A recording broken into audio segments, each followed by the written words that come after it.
need our cars, not our bodies. Huh? Yeah. We could walk that. No, they're at way.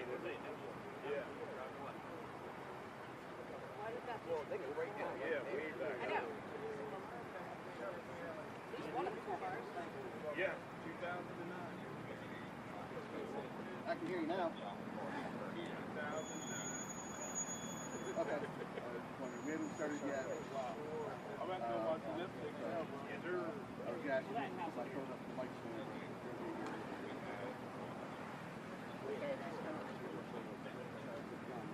All right. Cool. All right. Yep. Bye.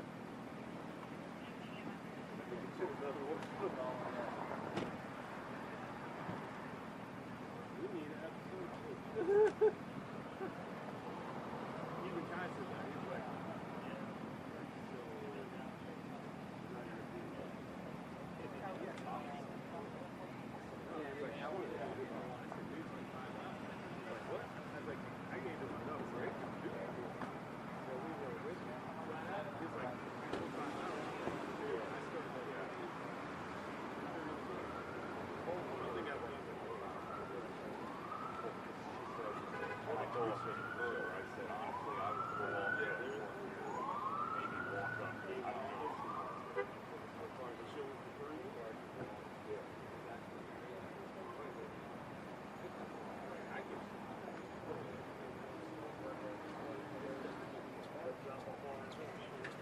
Hey guys, just an update. We're just waiting for Sheriff Gahler and Dr. Bolson from Harford County Public Schools to arrive. There'll be a quick briefing with them before we do the actual briefing with you guys, so just bear with us. Okay, please and thank you. Do you have a spelling on the superintendent? I don't write off of hands. I can get it for you though. Let me work on that for you.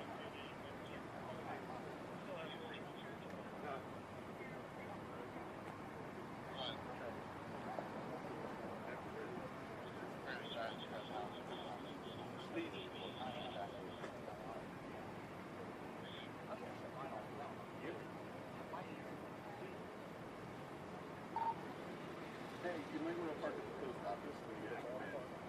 So, like, before you get to Redner's, make the left and park at the post office and you're right back on. You all ready? Yes. I park at the post office right across the street from that. All right. Sheriff, how are you, sir? Is Dr. Bolson? Yeah. Okay, good. 013, microwave 23. You on live feed? Yep. Give me just a second. I'm going to wait for the siren.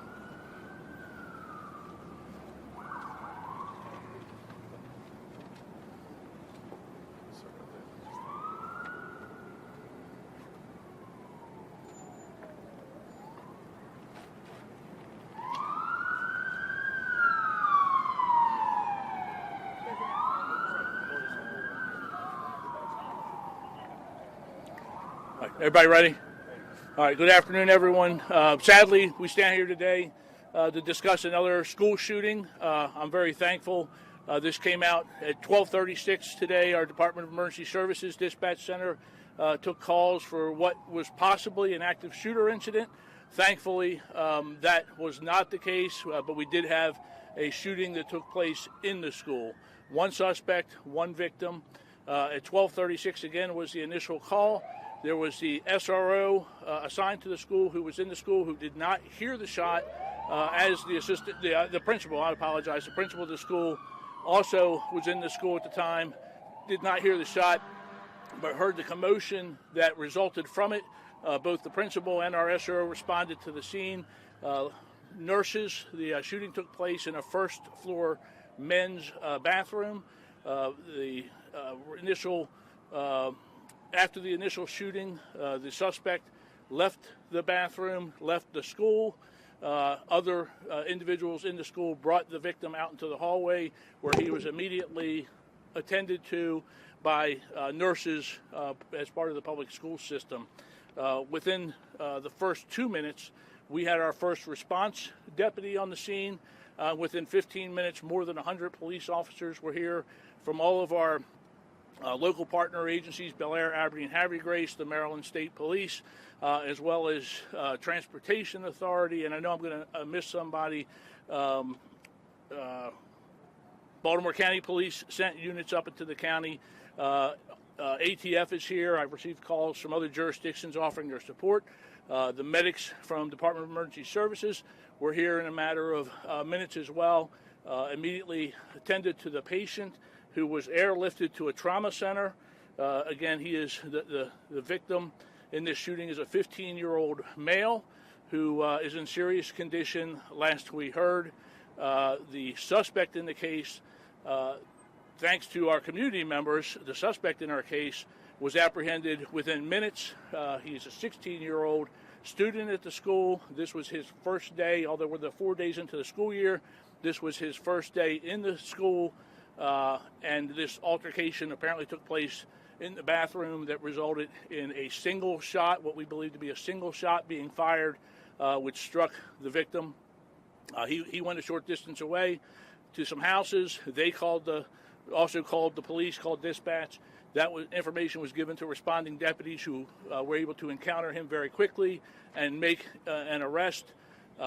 With our criminal-friendly legislature here in Maryland, this is a 16-year-old suspect that we are now not allowed to talk to.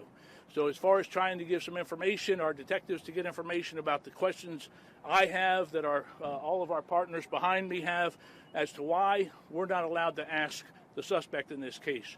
We do have, we've talked to the state's attorney, we do have sufficient information that he will be charged in association with this shooting without the need to be interviewed. Overwhelming evidence, if you will. But again, that investigation is ongoing. I'm very thankful again for the quick response of our deputies, of all of our officers and the troopers in the county, all of our allied partners, all the Office for Assistance, the Department of Emergency Services, the great work at Dispatch Center.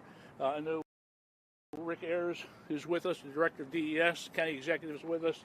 I can't introduce everybody, but again, a tragic day, 4 days into the school year.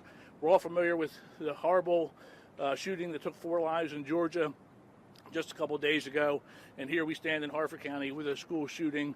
That's about as much investigative information as I'm going to release at this point. It's early on. We have so many of our partners working with us. I'm joined by Dr. Bolson. I can't undersell his staff and what they did. Again, the principal and the nurse attending to this victim right away, hopefully giving him a good chance to survive this event, I pray. Dr. Bolson, did you want to say anything? Thank you, Sheriff. So I would like to start by thanking all of these first responders. I pulled up to the school to see just a sea of lights and people doing their jobs on behalf of our students in this community. So thank you so much for that. Also to know that, our hearts are breaking for the victim and this victim's family. The circumstances are absolutely terrible, and this should not be happening in schools. I also want to thank our parents for their patience. When an incident happens, our job first is to secure the students and make sure that when we do release them back to their families, that we're doing it as carefully and we're keeping as much track of everybody as we possibly can. So for anyone who still isn't aware, the reunification site is at Good Shepherd Presbyterian Church just up the road here. That process is working. We've had families going through and being reunified with their children at this time. Again, thank you to this entire community, all of the first responders. Thank you so much. I want to say on behalf of my staff, thank you to them. They did the job. Unfortunately, we prepare for things like this, but it's never the same as when it actually happens. And so, we're just devastated to be a part of this awful group of schools that have experienced things like this. And we're going to do everything we can, working with this community, to make sure this absolutely never happens again. And with that, and yes, as Dr. Bolson said, the reunification effort between the parents is going on. I'm going to take some questions for anyone here, but we're going to be limited on what we are willing to offer. I understand that, Sheriff. Thank you. You recover a weapon. What type of weapon? How do you get it in the school? And do you know why this happened? At this point in time, the firearm has not been recovered. But other than that, yes, we have an idea of what kind of weapon, but I'm not going to go into any other investigative details at this time. Do you know what the argument was about, or what led to the shooting? We have no idea. And again, I hope my frustration is clear that this legislature has handcuffed police.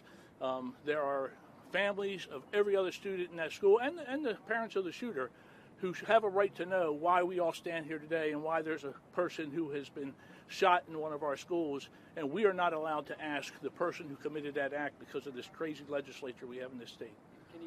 Final for me, can you tell us how he got the gun in school? Was it in a backpack, a pocket? We do not know at this point in time, and hopefully the easiest way to find that out would be to ask the suspect, but we don't get to go that way.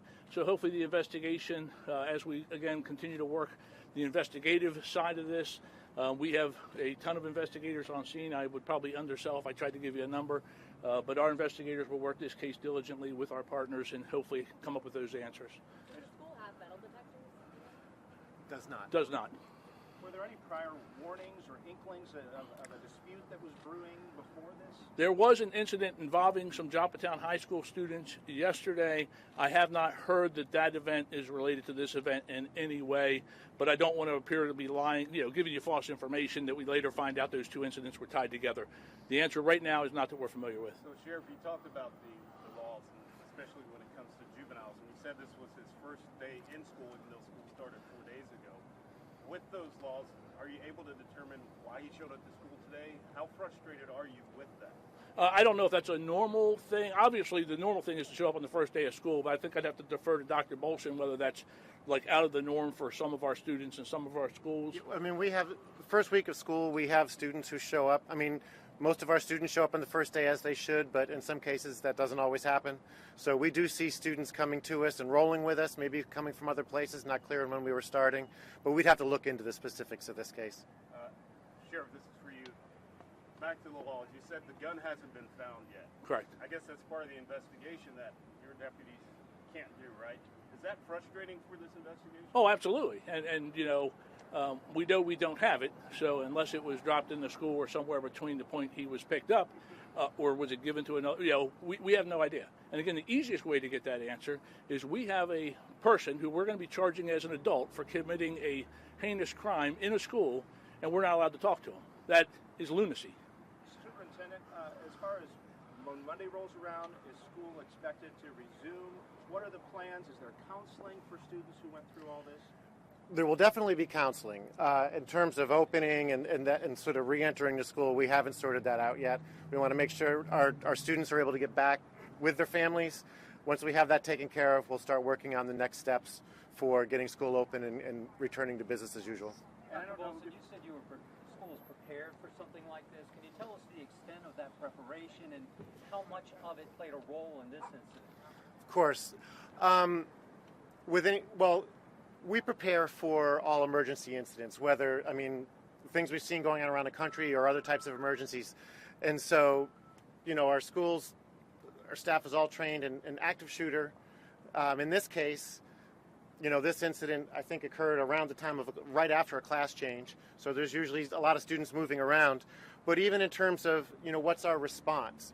The reunification is one of the hardest parts of any significant issue like this whenever you have a crisis in a school. And so knowing that we had the teams ready to roll to Joppatowne to set up the reunification, we had all the list of students in the schools and things like that. So the reunification is a big part. So I don't know if there's more to that I didn't answer for you. And I'll just say from the law enforcement side, we train routinely with our allied partners in the county. And sadly, this isn't our first horrible event that we've had in the county. But again, to have the ability to have two police, not only an SRO in the school, but the initial responding deputy there within 2 minutes, and over 100 police officers, because of the great policing that is here in our county and our surrounding jurisdictions, which responded with our state and federal partners, to have over 100 police officers on the scene. Very thankful that this was not an active shooter incident, but it showed our response as if it was one is ready. And I pray we never have to test that system. Sheriff, do you know how many times this victim was shot and where, and how many? Have you recovered any, ballistics? How many times this gun was fired? I do know that we do believe just one round was fired, which struck from the suspect that struck the victim. I do not know as far as what has been recovered. Can you go into more detail about the community's assistance in capturing the suspect? There were calls back to 911 center, which is the county answering point for 911 calls. So there were calls into the center indicating that this person was over near the school in the community banging on doors, and that response over there is what led to his being quickly brought into custody. Sheriff, given what happened in Georgia just a few days ago, what's your message to the men and women that showed up that got this under control quickly? Oh, I couldn't be more proud, and I get to say that routinely, that, about the men and women of not just the sheriff's office, but of our partners. We are blessed here in Harford County. We are blessed in our surrounding jurisdictions to have police officers who are well trained, who are ready to go in and attack a threat. We saw in Parkland, sadly, years ago, what it cost not to respond indirectly. And I listened to the radio traffic, as many people here behind, as this event was unfolding, and just the professionalism of how they set up incident command, unified command with our public safety partners at DES, fire, and EMS. It just, the system worked, and it worked in this instance. The sad part is that we're discussing a school shooting at all. Sir, I know it's a juvenile, you haven't had a chance to talk, but since you know who he is, does he have a juvenile record that you can speak to? I don't know. I know that he's not unknown to us, but I don't know whether that means he has a juvenile record or just we've had calls for service that have involved him in the past. I do know that. Anybody, anything else? What's your message to parents moving forward, whether you or the superintendent? There's a lot of tense moments, a lot of trauma today. Just what's your message to those people in that school community? Well, from the sheriff's office standpoint, I'd like the message to be that we're going to do our very best to keep our students safe in schools. It's a shame that we have supported some legislation in the past that hasn't. This is from my personal opinion, that hasn't worked to make our schools safe, hasn't been passed that would have, in my opinion, worked to make the schools safer. But we're ready to respond in times of need. But we need parents to know what these young people are doing. And we all have the question: why is a 16-year-old? Just as the case, the person in Georgia was 14 or 15, and his dad just was charged for allowing him access or having that weapon. What is the deal with this? That's something the investigators will be looking at. How did he get his hands on this gun? But that is where the problem lies, and we're going to continue to do our very best to keep our community safe by following those leads out to the end. But we need parents to actually be parents in many situations and know what their children are up to. Just going back when you said there was previous calls for service, can you elaborate on the nature of those? Was it from school or home? It did not involve the school as far as I know, but I just know just a very little bit about it, so I don't feel comfortable just that he was not unknown to us. Dr. Bolson, you want to answer? From my perspective, I know there's going to be many questions from our community. People will want to process this, and they'll be looking to, help us find even better solutions for safety. So we will, by next week, be putting out, a schedule of times when people can engage with us, how they might be able to engage with us to work through processing what happened. And I would ask that people just keep an eye on the messaging that we're sending out. We send a lot of information out for parents, but also for the entire community. And we'd ask that the people engage with us in that. We'll be sure to reach out and process this with them, because I know there will be a lot of questions. And with that, we're going to wrap it up. I do want to again thank all of our first responders who did such a great job today, didn't hesitate when response was needed. And also community, I know that when you're responding and you hear that there was a shooting in your son or daughter's school, and you're responding and you're trying to be reunified, there were a couple times where tensions got high and people got impatient. And I think through the school system, with DES and ourselves, we did our best to facilitate that, and appreciate the community's support and cooperation as this process is ongoing. Thank you very much. Thank you.